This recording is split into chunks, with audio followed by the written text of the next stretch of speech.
Is Donald Trump giving a voice to white supremacists? The US president's been widely criticised for his reaction to the Charlottesville rally by right-wing extremists. Trump's critics say he's siding with Nazi sympathisers and further fueling racial tensions. So where is America heading? This is Inside Story.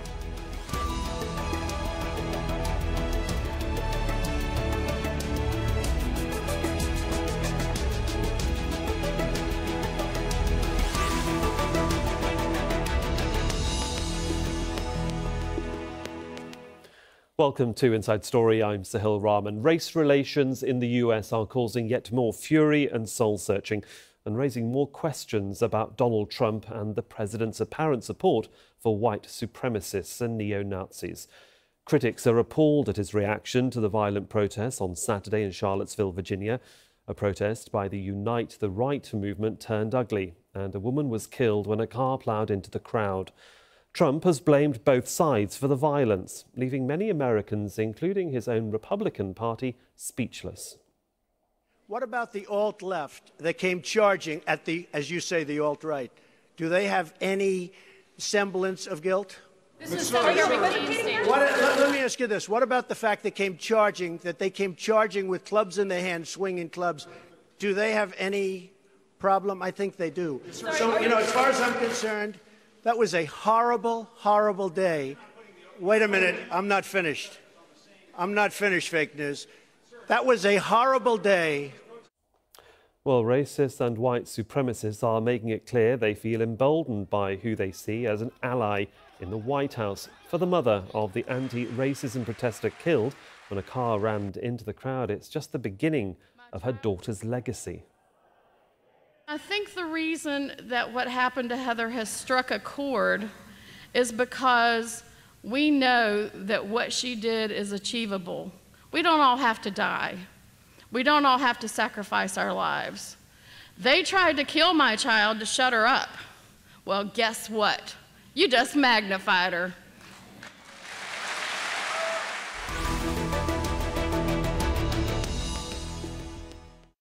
Welcome to this edition of Inside Story. Joining us today from Austin in Texas, we have Mackowiak. He's a Republican consultant and served as an aide in President George W. Bush's White House. In Marthas Vineyard in Massachusetts, we're joined via Skype by Leah Rigueur, who's an assistant professor of public policy at Harvard University. And from New York, Deray McKesson, who's a civil rights activist and organiser with the Black Lives Matter movement. To all of my guests, thanks very much for joining us on Inside Story. Just to get an idea and a pulse of where you are in the United States, would like to ask you the same question, a quick answer to make us understand globally what you feel. Matthew, can I begin with you? How have events in the past week surprised, bewildered, rattled or even unnerved the American people where you are in your part of the US? Yeah, this has been really an awful 5 or 6 days for the country. It takes us back several decades, back to when there was much greater racial division. We rarely see racial violence these days, certainly of this type. And what is so striking about this moment is that generally the President of the United States is someone who uses the moral authority of the office of the presidency in moments of national crisis to unify the country, to calm the tensions, to offer hope, and to do it all in a way that all Americans can be proud, sort of apart from politics. Mm-hmm. And we've now seen on 2 separate occasions President Trump be part of the problem rather than part of the solution. And so there's a lot of concern that this is going to get worse before it gets better, that there may be more violence, more rallies. Everyone's sort of on the edge of their seat, not knowing what's next. Sure. Let's move over to Leah Rigueur in Marthas Vineyard, a very different part of the country. What have people been saying to you as you've had coffee, lunch, even working at the university? Right. So I was actually in a newsroom when the second press conference, the Tuesday press conference happened, and there was complete and utter, I think, shock. Not necessarily shock at what that Donald Trump would be saying these things. Or would be kind of giving comfort to neo-Nazis and white supremacists, but I think surprise that he would do it at a moment in time where the nation needs something absolutely different. Mm-hmm. So there's a sense of, outrage, there's a sense of fatigue, and there's a sense of apprehension, because we do know that there are more rallies planned across the country by these groups that are incredibly violent. And this is not what our country needs right now. Deray McKesson in New York, one of the most multicultural cities on the planet. What's the reaction there been like? Though we all had concerns about Trump's election and the aftermath of the election, nobody anticipated that he would use the bully pulpit of the presidency to provide cover for overt white supremacists coming into Charlottesville, and we know that they're going to be in other cities across the country. He's provided cover for the racial violence and hatred that they've spewed, and I think that it is shocking to so many people. Like other people on the panel have said, I think that what is most concerning is that the behavior that this enables could really lead to dire consequences for people's lives. We already saw one person, Heather Heyer, lose her life in Charlottesville because of the white supremacists, and we know that they have more rallies planned, and Trump is not doing anything to mitigate their harm. If anything, he's actually stoking the flames in the fire. We are a programme that tries to inform our international viewers. So, Deray, can I then ask you, how delicate has the issue of racial inequality in the US been, even before the Black Lives Matter movement came into existence? Yeah, so when we got in the street in Ferguson in 2014, we were there because the police had killed Mike Brown, a young black man in the city of Ferguson. And we know that the police have been killing people for a long time. We know that the history of systemic injustice in this country is as old as the country itself. So the fight has been a long fight, and it is a fight that existed way before Donald Trump. What is different about this moment is that we have not seen, in at least a generation, the White House be so overtly racist in both the tone and tenor of their actions and their speeches in a way that has provided cover for overt racism to find its way to the public space again, like we saw in Charlottesville. Ms. Rigueur, in Massachusetts, have you ever, in your writings and research, seen America in this sort of a position before, or an American president in this sort of, well, position? It's quite bewildering, is it not? So I think the nation has clearly, in modern history, the nation has gone through tumultuous racial times, right? And where race relations have been tense, where they have been violent. One just needs to take a quick glance through kind of the era of the 1950s and 1960s. Martin Luther King, didn't die a peaceful death. He was assassinated as he was protesting with sanitation worker strikers in Memphis. So I think we have seen these moments. 1968 was an incredibly violent year. What's different is that we have not seen a president behave in this fashion. Even presidents who have been, stubborn or who have been hostile to civil rights, we have never seen them in moments of crisis like this add words and kind of stoke the flames or give cover to people who are indefensible, right? There's this is something that should have been easy. This is something that should have been a moment of unity. This is something where there should have been a universal, denunciation of neo-Nazis, white supremacists, and racists. And instead, what we got was false equivalency and cover. Well, let's bring in Matthew Mackowiak there in Austin, Texas, a man who has worked within government. And Matthew, I have to ask, the issues of racial inequality in America's history have been there for decades, hundreds of years even. They've never really gone away, many analysts would say. I'm sure Leah would agree, but they've been festering. It's been an open wound.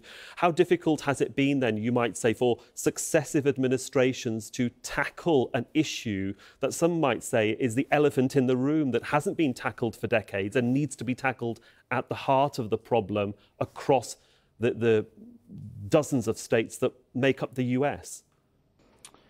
Well, sure. I mean, slavery is the original sin of the United States, and it took us a very long time to put that chapter behind us and to restore voting rights for everyone, voting rights for women, voting rights for minorities, civil rights. It wasn't really till the mid-'60s that those things really started to happen. And just because we passed laws doesn't mean that the situation became perfect right away. And so it's been a slow process, a slow and steady process. I would certainly say that race relations have been better in the last decade than they've been in the decade before that. And so I do think things are getting better. But you do have these unfortunate moments that pop up from time to time where someone's killed and there's a reaction, where there's a civil rights issue, or in this case where you have white supremacists rallying. Look, it is deeply concerning that this rally in Charlottesville is the largest white supremacist rally that anyone can remember, at least in the modern era. And now those white supremacists feel like they had a successful event in Charlottesville, and that they've been, as one of the other guests said, been given cover or been given some type of encouragement, perhaps even, from the President of the United States. We have never seen anything like this. Well, and so what is deeply concerning here is seeing the President of the United States use the power and the moral authority of the office not to make the situation better, but to make it worse. Deray, I'll come back to you in a moment. I see you're nodding, but I want to just follow up, Matthew, with you in that the fact is that do you feel as a Republican, and a proud Republican at that Trump is alienating members of your own party? You might not be able to speak for everybody, but certainly you can give us the pulse of what the Republican Party or members in your state are feeling right now, because you don't want to be deemed a racist, do you? Of course not, and the vast majority of Republicans and the vast majority of all Americans are not racist. But when you have the President of the United States, who is a Republican, who is the leading Republican in the country, making statements like this, it makes it possible for people to say not only that President Trump is personally racist or bigoted, but perhaps that the Republican Party is. And so that's why you've seen a large number of Republicans come forward and both condemn these white supremacists, but also condemn the president in his statements. Saturday he was inadequate. He took 48 hours for no reason to clarify and to fix what he said. On Monday, he gave a good statement. It was perhaps emotionless. He should have let that statement stand, but he couldn't control himself. He didn't have the self-awareness and the self-discipline to not take questions on Tuesday at that press conference. And on that press conference, he was consumed with settling scores, getting the last word in, trying to make the media feel defeated or feel on defense. And so he's consumed by these instincts that he has, and he can't step back and look at the bigger picture. Well, let's look at that bigger picture. Deray, you were nodding your head there. Would you like to come in? Yeah, so I agree with everything that has been said, and I would just add, and Matthew's comments made me think about it, is I remember that the guy that ran into the people in Charlottesville, he was 20 years old. That this is not, so for so long we have been told that like there's a generation that just grew up racist and they will die out, and we will finally get to this moment where people can talk about race in a positive way. And what we saw in Charlottesville was like younger people out in the street, younger white women and white men out in the street saying that you will not replace us and Jews don't have a place here. And that is different. We haven't seen that happen in that way in this moment in a long time in American history. And like everybody said, we also haven't seen like a presidency just provide cover. It's interesting to see the other Republicans who have said that white supremacy is bad, because the reality is that their actions haven't actually proven that in this initial iteration of Congress under Trump's administration. So we'll see how this all plays out with regard to the accountability that this Congress is actually willing to hold Trump to. Well, let me just bring some details in for our viewers here. I wanted to go to some Twitter statements certainly made by a whole range of Republicans. We're going to go to US Senator John McCain, who tweeted that there's no moral equivalency between racists and Americans standing up to defy hate and bigotry. The President of the United States should say so. We'll get on a few more in a moment. Leah, Rigueur, we have seen a whole list of Republicans coming out to denounce what was said. Marcus Rubio, Mitch McConnell, even the former presidents, senior and junior Bush, you might say. Where does this actually leave, in your research, the issue of politicians appealing to the public that may have voted for them, in this case the Republicans, and though that very public questioning, did I do the right thing? I think when we think about some of these things, absolutely, the politicians did the right thing by calling this out, and particularly for those politicians that called Donald Trump out by name. I think it's incredibly important that members of his own party call him out by name. It is important in kind of relaying a message that says we are distinct, we are different from this president. With that said, I mean, I have to echo what the other panelists have said, which is that it's not simply just rhetoric at this moment. It's also about action and holding the president accountable. I think one of the things that this exposes is a very severe rift within the Republican Party, one that has existed for quite some time, but that has kind of played out in ways that kind of obscure that rift, right? Whereas we've seen earlier, kind of even before Donald Trump's rise, that he was at war not only with Democrats, with the left, or with liberals, but with those within his own party. But with that said, this is almost like this is very similar in some ways to the Access Hollywood moment, or the moment when Donald Trump launched his campaign calling, some Mexicans rapists and criminals. What's going to actually happen is what's important. Are we going to denounce him and then turn around and support, his draconian policies? Or, for example, he has proposed cutting kind of de-radicalization programs for neo-Nazis and white supremacists, right? Federal funding for this. Are we going to support these kind of things, or are we going to push back and show through our actions that we are distinct and we are different from Donald Trump? I'll talk about the politics of how we get there in a moment. Deray, is this a national debate that needs to happen right now in the US, and what form should it take? I mean, are we looking towards Capitol Hill? Are we looking to this debate to happen in the House of Representatives or the Senate? How do you think this can be pushed forward to have a debate which finds some sort of resolution? I mean, that's the thing that's so shocking, is that for so many of us, there's not much to debate. It is obviously bad for people to be white supremacists. It's obviously bad for people to be neo-Nazis. Like, there's not much to debate there. So that is sort of the moment, is that, like, when you see Republicans unwilling to criticize the president, or I just saw on another major media outlet, I just saw a Republican strategist get on TV and say that Trump is bad, not because white supremacy is bad or not because neo-Nazis are bad, but because he's actually diminishing his chance to pass tax reform. That is just not moral leadership in any capacity. So I think that the way forward is to have the Republicans actually stand up and hold him accountable. I hope that we don't have to endure 4 years of this presidency. I'm also hopeful that more people don't lose their lives by the rhetoric that he has chosen to use that might empower people to be more violent in cities across the country. We know that rallies are being planned in places like Boston and in other cities across the country. And I know that people come out in the streets to be counter-protesters, but I also know that they shouldn't have to come out into the street to counter hate that's so obvious. Matthew, the president has pushed perhaps Americans to think, perhaps even speak and act in a way that would have been unheard of under previous administrations and presidencies in terms of the race issue. So this is quite a unique situation.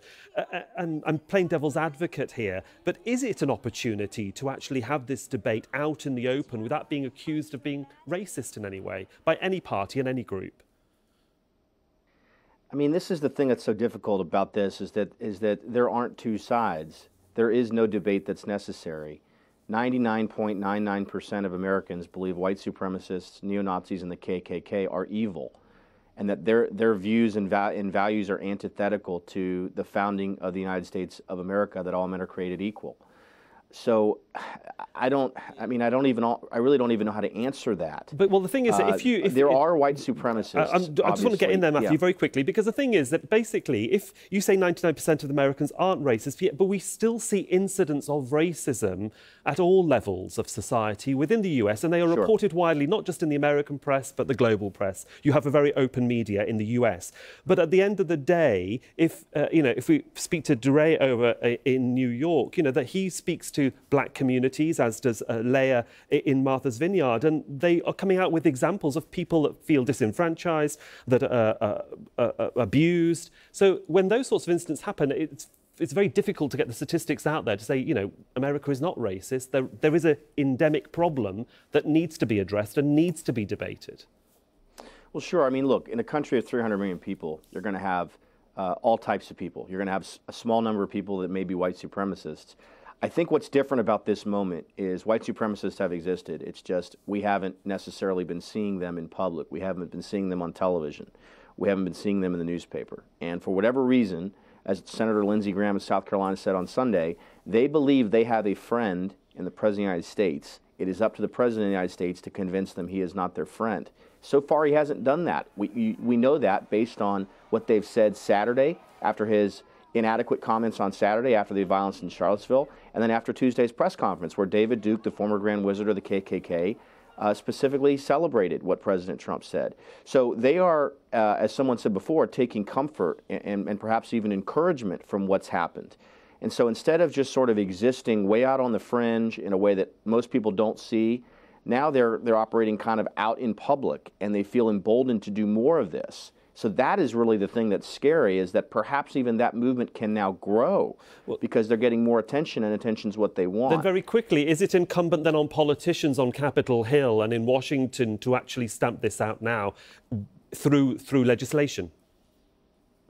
Absolutely. And honestly, the Justice Department and the FBI have begun a domestic terrorism investigation for what happened in Charlottesville. If it were up to me, I believe the KKK and Nazis should be declared a terrorist organization in the United States and should be treated that way. There is just no place for this, and so I'd be open to other types of legislation that might make sense. Sure. But we cannot let these individuals threaten public safety by spewing these kind of views that are so outside the mainstream and so purely evil that it poses a real threat. And here's the thing that really concerns me. As a white male, I do think about how an African American in the United States is processing all this information. Well, do they feel like they are at greater threat today? Yeah. Do they feel more concerned than they did a week ago? I think they do, and that is a deeply concerning thing for me, and it should be a concerning thing for millions of Americans. Leah, Rigueur agreeing with that, but can I then just move this conversation on then? If that's the case of maybe how black people are processing and people of colour or ethnicity are processing what's going on in the US, the way to change society in a peaceful, democratic way is through the ballot box. Are we now looking at a change in the future, and black or people of ethnicity would have or will consider changing their votes from, if they did vote Republican in the last election, to another party? Well, I think we've already seen a drop-off in the number of African Americans who were voting Republican. It wasn't large to begin with. You had about 8% in the 2016 election. Prior to that, there were about between 11 to 15% of African Americans either identified as Republicans or leaned Republican. A new report out says that it's about 5 to 7% identify as or lean Republican. And there is one really strong reason for that, although there are many other little ones, but the biggest reason for that is who is the standard bearer for the party.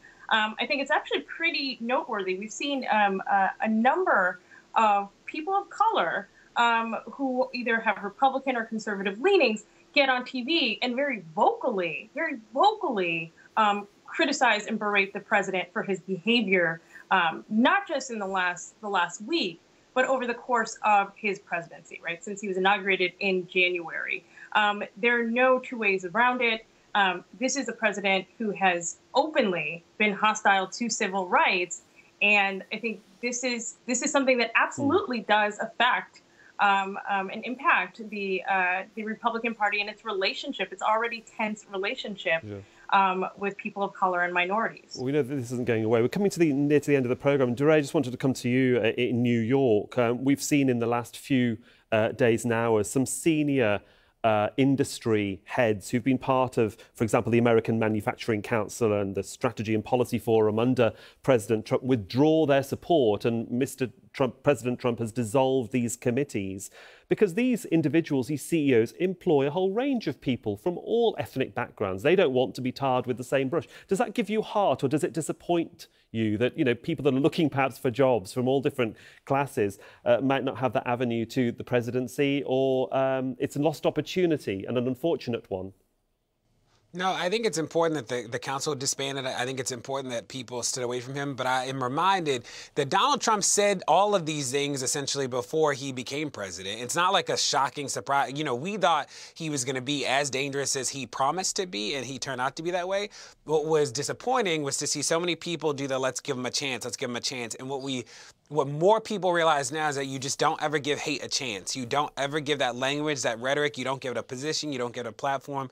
You never give hate a chance, because it always becomes what we see play out in places like Charlottesville. So good that the council's gone, but those people shouldn't have been on the council in the first place, because you don't ever give hate a chance. I'd like to thank all of my guests. We have to leave it there, unfortunately, for joining me on this edition of Inside Story. Matthew Mackowiak, Leah, Wright, Rigueur and Deray McKesson. Thank you for joining me.